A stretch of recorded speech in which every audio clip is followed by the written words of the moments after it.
Bismillahirrahmanirrahim.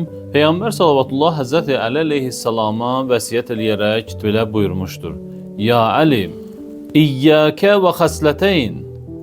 Ey Əli, iki xüsusiyyətdən, iki xislətdən uzaq ol. Əzzəcəru vəl kəsəlu. Birincisi hövsələsizlik, ikincisi tənbəllik. İn zəcirtə ləm təsbir alə haqqin. Əgər hövsələsiz olsun, haqqa səbr eləyə bilməzsən. Və in kəsiltə ləm tuəddi haqqa. Əgər tənbəl olsan, haqqı yerinə yetirə bilməzsən. Peyğəmbər sallallahu nəql olunan bu hədisə əsasən, insanın həyatında iki dənə xüsusiyyət çox mühümdür ki, gərək ona diqqət olunsun. Bu iki xüsusiyyət insan həyatı üçün çox təhlükəlidir.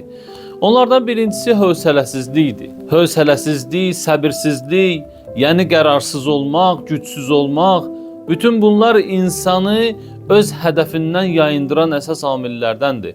Bəzən insan öz şəxsi həyatında hövsələsiz ola bilir. Məsələn, evində, rəftarlarında, ailəsi ilə rəftarlarda hövsələsizlik göstərə bilir.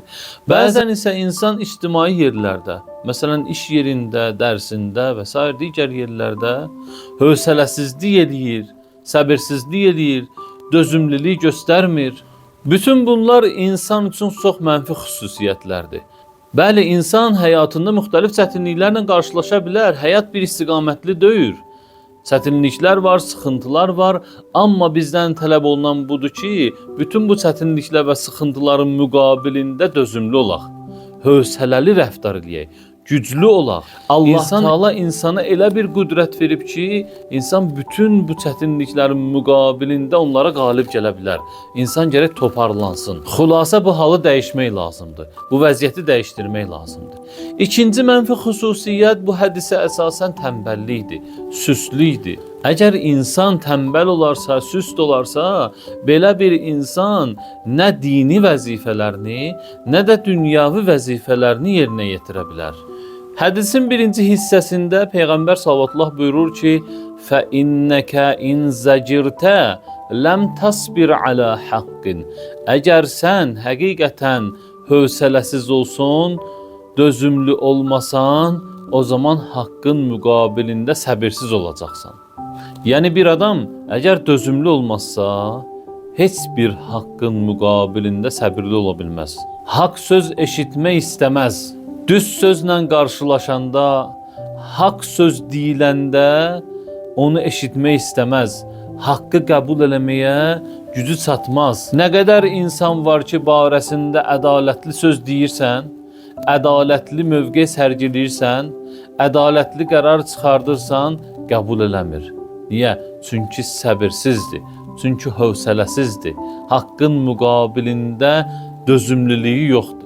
Ona görə bizə buyurulur ki, hövsələsizlikdən gərək uzaq olaq. Yoxsa haqqı qəbul eləməyəcəyik. Ardınca Peyğəmbər sallallahu buyurur ki, وَاِنْ كَسِلْتَ لَمْ تُؤَدِّ حَقَّ.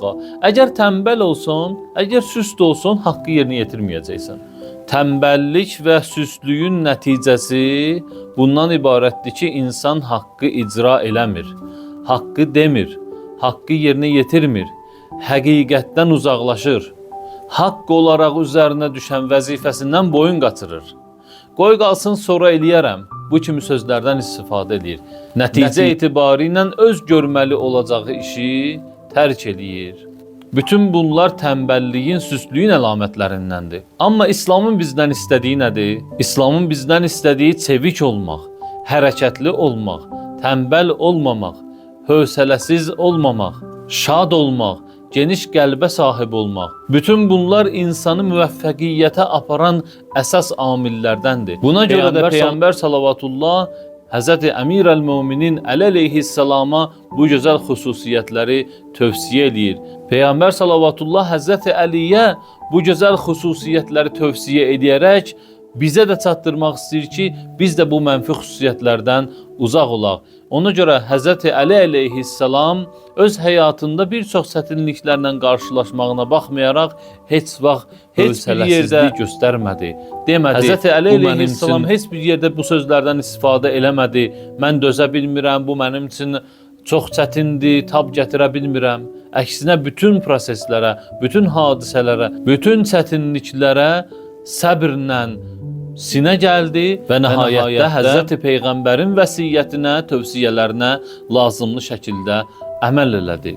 Deməli, insanın həyatının müxtəlif mərhələlərində insan müəyyən çətinliklərlə qarşılaşa bilər. İnsana bu hövsələsizlik halı yaxınlaşa bilər. Amma bütün bu hallarda insan gərək bu halı aşsın, səbirli olsun, dözümlü olsun, süstlük göstərməsin, tənbəllik göstərməsin və nəhayətdə öz həyatını müvəffəqiyyətlə başa vura bilsin. Vəssalamu aleykum və rəhmətullahi və bərəkatuhu.